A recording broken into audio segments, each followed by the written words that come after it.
வணக்கம் அன்பர்களே நண்பர்களே, மற்றொரு புதிய வீடியோவில் உங்கள் அத்துணை பேரையும் சந்திப்பதில் மிகுந்த மகிழ்ச்சி கொள்கிறேன். இன்றைக்கு நம்ம பேச போறது ஆண்டவன் எழுதிய விதி. இதோடைய வரிசையில மேஷம் முதல் கன்னி ராசி வரை பார்த்தோம். இன்று நாம் பேசவிருப்பது துலாம் ராசி. இந்த வீடியோ துலாம் ராசி நேயர்கள், உங்களுடைய நண்பர்கள், ஃப்ரெண்ட்ஸ், ஃபேமிலி, குடும்பத்தார்லையோ இல்ல தெரிஞ்ச ரிலேட்டிவ்ஸ்லயோ சொந்தக்காரங்கள்லையோ யாராவது ஒருத்தர் துலாம் ராசி நேயர்களாக இருந்தால் இந்த வீடியோவை தயவு கூர்ந்து அவர்களுக்கு ஷேர் பண்ணுங்க. மிக மிக முக்கியமான பதிவு. ஆண்டவன் எழுதிய தலை விதி என்ன அப்படிங்கிற வரிசையில துலாம் ராசிக்கு என்ன தலைவிதி, வாழ்க்கையில எது இருக்கும், எது கிடைக்கும், எது கிடைக்காது, இயற்கையில் நீங்கள் செய்த பாக்கியங்கள் என்ன, அவமானங்கள், பட்ட கஷ்டங்கள்லாம் எப்படி வெளியில வருது, இதை பத்தின ஒரு காணொளி. இந்த வீடியோவை முழுசா பாருங்க, லைக் பண்ணி கமெண்ட் பண்ணி மறக்காம சப்ஸ்கிரைப் பண்ணுங்க. இன்னொரு முக்கியமான விஷயம், இந்த வீடியோவை எப்படி தொகுத்து வழங்க போறோம் அப்படின்னா, புல்லட் பாயிண்ட்ஸ்ல குணாதிசயங்கள் என்ன, துலாம் ராசி நேயர்களுடைய கேரக்டர்ஸ் இது என்ன, கேரக்டரிஸ்டிக்ஸ் இது என்ன, அடுத்தது ஆண்டவன் எழுதிய விதி என்ன. ஒவ்வொரு ராசிக்கும் ஒவ்வொரு தலைவிதி உண்டு. உங்களுடைய தலைவிதி என்ன, அடுத்தபடியாக வாட் யூ கேன் எக்ஸ்பெக்ட், நீங்கள் எதை எதிர்பார்க்கலாம், அது ரொம்ப தெளிவா சொல்ல போறோம். அதற்கு அடுத்தது ரெமெடிஸ், தீர்வுகள் என்ன. இந்த 4 பகுதிகளாக இந்த காணொளி என்பது நாங்கள் வகுத்து தரவிருக்கிறோம். முதலாவதாக குணாதிசயங்கள். துலாம் ராசி, சனி பகவான் உச்சம் பெற்று சுக்கிர பகவான் மூலத்திரியோடம் அடைகின்ற துலாம் ராசி. இந்த துலாம் ராசியில பாத்தீங்கன்னு சொன்னா ரொம்ப அருமையான ஒரு ராசி. பல வகைகள்ல தர்மம் மீறாமல், தர்மம் என்பது மிக மிக முக்கியம். 12 ராசிகளும் ஆண்டவனுக்கு உட்பட்ட கிரகங்கள் அமைக்கக்கூடியது. இந்த கிரகங்கள் 9 கிரகங்கள் 12 ராசிகள்ல எப்படி உட்காருது, 27 நட்சத்திரங்களை எப்படி உள்வாங்கிறது, இதுதான் ஜோதிடம். ஜோதி அகம் என்பது ஜோதி இடமா மாறுது. ஜோதி அகம்னா, அகம் என்பது அறிவை குறிப்பதாகும், அகத்தை குறிப்பதாகும், புத்தியை குறிப்பதாகும். ஜோதினா ஆத்மா. சோ இந்த துலாம் ராசி 7ஆம் வீடு மிக மிக மிக சிறப்பான வீடு. வயிற்று பகுதி, அடி வயிற்று பகுதியை குறிக்கக்கூடியதுதான் துலாம் ராசி. ஒரு உடல் எடுத்தீங்கன்னா அடி வயிற்று பகுதியை குறிக்கக்கூடியது துலாம் ராசி. இந்த அடி வயிற்று பகுதி எவ்வளவு முக்கியமானது. ஒரு சாப்பாடு எது சாப்பிட்டாலும் ஜீரணம் எங்க, அடி வயிற்று பகுதி. இந்த ஜீரண சக்தி இல்லைன்னு சொன்னா எல்லாமே இல்லை. அடி வயிற்று பகுதியில் எத்தனை முக்கிய உறுப்புகள் இருக்கு, அதை குறிக்கக்கூடிய துலாம் ராசி. இன்னொரு பிராக்டிக்கலா பார்த்தோம்னா, துலாம் ராசி நேயர்களுக்கு தர்மம் மாறாமல் இருக்கக்கூடிய குணம் உண்டு. இது எப்படி சொல்றோம், சனீஸ்வர பகவான் தர்மத்திற்கு காரகன். ஒரு மனிதர் பிறவி எடுத்து செய்யக்கூடிய நல்லது கெட்டதை எல்லாம் அளந்து ஆராய்ந்து அவரவர் தர்மத்திற்கேற்ப அவருக்கு பலனை கொடுக்கக்கூடியவர் தான் சனி பகவான். ஒரு எடுத்துக்காட்டுக்கு கடகம், சிம்மம் இந்த ராசிகளுக்கு கூட சனீஸ்வரன் நல்லதை செய்வார். எப்பொழுது செய்வார், ஒருவேளை நீங்கள் கடகத்திலோ சிம்மத்திலோ ராசி, நீங்க தர்மத்தை கடைபிடித்து வந்திருக்கிறீர்கள் அப்படின்னா சனீஸ்வரன் 7.5 சனியாக இருந்தாலும் அஷ்டம சனியாக இருந்தாலும் கோடிகளை உங்களுக்கு கொட்டி கொடுப்பார். பதவிகளில் உங்களை அமர்த்தி அழகு பார்ப்பார். ஒரு எடுத்துக்காட்டுக்கு நரேந்திர மோடிஜி, நம்முடைய பாரத பிரதமர், அவருடைய 7.5 சனி காலகட்டத்துல தான் அவர் பதவியை முதலமைச்சரா உட்கார்றார்.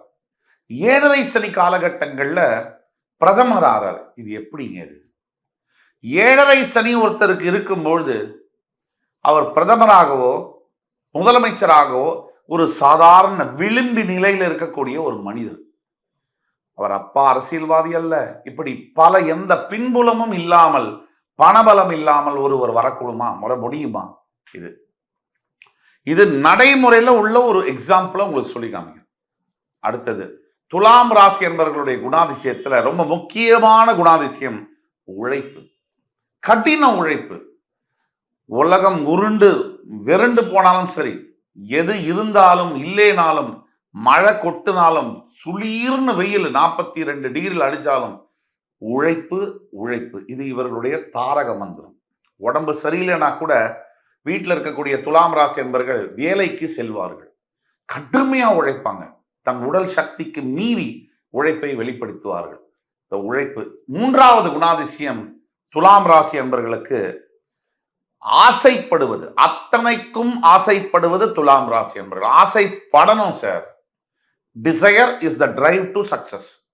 ஒரு மனிதன் ஆசை இல்லாத மனிதன். முதலில் வருவது ஆசை. பெரிய பெரிய லட்சியங்கள்லாம் கூட முதல்ல குழந்தையா பிறக்கும் போது அது ஆசையா தான் பிறக்கும். அந்த குழந்தையா பிறந்த ஆசை வருடங்களாக உருமாறி லட்சியங்களாக மாறுகின்றன, பின்பு சாதனை படைக்கின்றன. அப்படிப்பட்ட ஆசையை கொடுப்பது துலாம் ராசி நண்பர்கள். அத்தனைக்கும் ஆசைப்படுவார்கள். கலை மேல, என்டர்டெயின்மெண்ட் கலைகள் மேல அவ்வளவு ஆர்வம் இருக்கும். நாட்டியம், பாடல் கலை, இசைக்கலை, வேற என்ன, பாக்ஸிங், வர்மக்கலை, எந்த கலை மேலும் அவர்களுக்கு மிகுந்த ஆர்வம் இருக்கும். அடுத்தவர்களை கவர வேண்டும், அட்ராக்ட் செய்ய வேண்டும் என்ற எண்ணம் இருக்கும். எளிதில் காதல் வயப்படக்கூடியவர்கள் துலாம் ராசி நேயர்கள். இதெல்லாம் ஒரு பக்கம். இப்ப துலாம் ராசிக்கு முக்கியமான இன்னொரு குணாதிசயம் இருக்கு, செலவு செய்யக்கூடிய குணாதிசயம். தன் வரம்புக்கு மீறி செலவு செய்யக்கூடிய ஒரு குணாதிசயம் என்பதும் துலாம் ராசி நேயர்களுக்கு இருக்கிறது. வரம்புக்கு மீறினா என்ன? பணம் இல்லாத செலவு ஒருத்தர் பண்ண முடியாது, பணம் இருந்தால் தான் செலவு பண்ண முடியும். ஆனா எதற்காக வைத்த பணம் அது? 50,000 சம்பாதிக்கிறேன், வீட்டு வாடகை கொடுக்கணும், எலக்ட்ரிசிட்டி பில்லு கட்டணும், வேலைக்காரமாக சம்பளம் கொடுக்கணும், பசங்களுக்கு ஸ்கூல் ஃபீஸ் கட்டணும், மளிகை சாமான் வாங்கணும். இதெல்லாம் முக்கிய செலவுகள், அத்தியாவசிய தேவைகள். இதெல்லாம் இருக்கும் போது துலாம் ராசி நேர்களை பார்த்தீங்கன்னா சிரிப்பு சிரிப்பா வரும். கடையில போய் 3000 ரூபாய்க்கு லூயி பிலிப் ஷர்ட் வாங்கிட்டு இருப்பாங்க. என் பொண்டாட்டி கதறுவாங்க, ஏன்யா உன்னைய நம்பி 2 பிள்ளைய வேற பெற்று வச்சிருக்கேன், நீ இந்த வயசுல லூயி பிலிப் ஷர்ட்டை போய் வாங்கிட்டு இருக்கியே. சரி, நீ 30 லட்சம் சம்பாதிக்கிற, இந்த மாதிரி செலவழிக்கிறன்னா பரவாயில்ல, அட்லீஸ்ட் 3 லட்சம் சம்பாதிக்கிறனா பரவாயில்ல. நடுத்தர வர்க்கத்துல நம்முடைய வருமானத்திற்கேற்ப நம்ம செலவு செய்ய வேண்டும் அப்படிங்கிறதுல கொஞ்சம் துலாம் ராசினியர்கள் அனுபவிக்க ஆசைப்படுவதனால் திசை மாறுவா கூட வாய்ப்புகள் என்பது இருக்கு. ஆக அடுத்தபடியாக ஆண்டவன் எழுதிய விதி என்ன உங்களுக்கு? முதலாவதான விதி கல்வியை பத்தி பார்ப்போம். பெரும்பாலான துலாம் ராசி நேயர்களுக்கு இப்போ கன்னி ராசியில ஆரம்பிக்கக்கூடிய உத்தர நட்சத்திரம் 2, 3, 4 பாதங்கள், அஸ்த நட்சத்திரம் 1, 2, 3, 4 பாதங்கள் முடிய சித்திரை நட்சத்திரம் உடைப்பட்ட நட்சத்திரமாக 1 மற்றும் 2 பாதங்கள் கன்னிராசியில முடியுது. அப்ப துலாம் ராசியில சித்திரை 3ஆம் பாதத்திலிருந்து நட்சத்திரங்கள் தொடங்குகின்றன. சித்திரை 3, 4 பாதங்கள், மறுபடி சுவாதி ராகுவுடைய நட்சத்திரமான அது 3, 2, 3, 4 பாதங்களும் பதிய, சுவாதிக்கு அப்புறமா விசாக நட்சத்திரம் 1, 2, 3 பாதங்கள், அதாவது 9 பாதங்கள் கரெக்டா தொடக்கும். அப்போ சித்திரை உடைப்பட்ட நட்சத்திரம், மறுபடி சுவாதி 4 பாதங்களும் துலாம் ராசியில் சுக்கிரனுடைய வீட்டில். சுக்கிரனுடைய வீட்டில் யாரெல்லாம் வராங்க? செவ்வாய், சித்திரை நட்சத்திரம், சுவாதி ராகுவுடைய நட்சத்திரம், விசாகம் குரு பகவானுடைய நட்சத்திரம். இதுல ரொம்ப முக்கியமான ஒரு பாயிண்ட் இருக்கு. உங்களுடைய தலைவிதியில குரு பகவானுடைய விசாக நட்சத்திரம் 1, 2, 3 பாதங்கள் வந்தாலும் கூட குரு பகவான் உங்களுக்கு விரோதி கிரகம். உபஜயஸ்தானம் 6ஆம் இடம், கொடிய விரோதியாக உங்களுக்கு குரு பகவான் ருணரோகஸ்தானத்திற்கு அதிபதியாக வருகிறார்.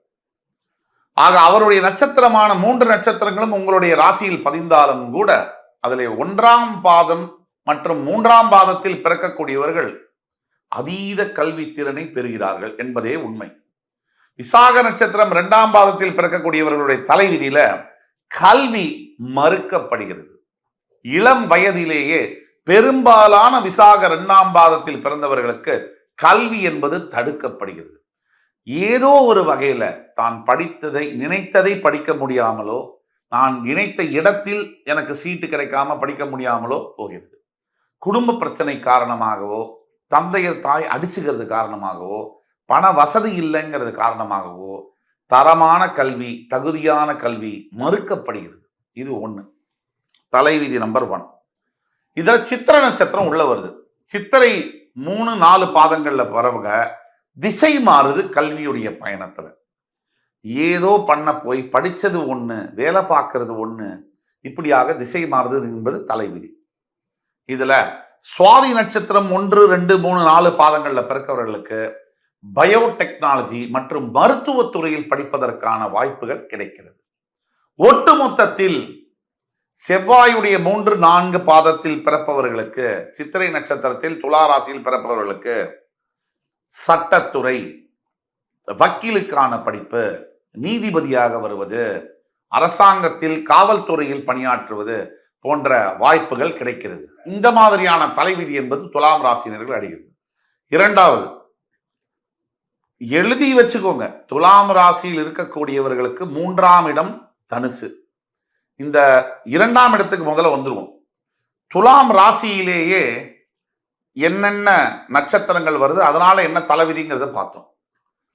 துலாம் ராசிக்காரர்களுக்கு முக்கிய தலைவிதி குழந்தை பருவம், சைல்ட்ஹுட்ல பல துன்பங்களை அனுபவிக்க வேண்டிய ஒரு சூழ்நிலை என்பது வருகிறது. தாய் தந்தையரை பிரிந்து அல்லது சிங்கிள் பேரண்ட் அப்ரிங்கிங் என்று சொல்லக்கூடிய ஒரே ஒரு அம்மாவோ ஒரு அப்பாவோ வச்சுக்கிட்டு அவங்க மட்டும் அம்மாவை மிஸ் பண்றதோ அப்பாவை மிஸ் பண்றதுக்கு மாதிரியான சூழ்நிலைகள் இருக்கு.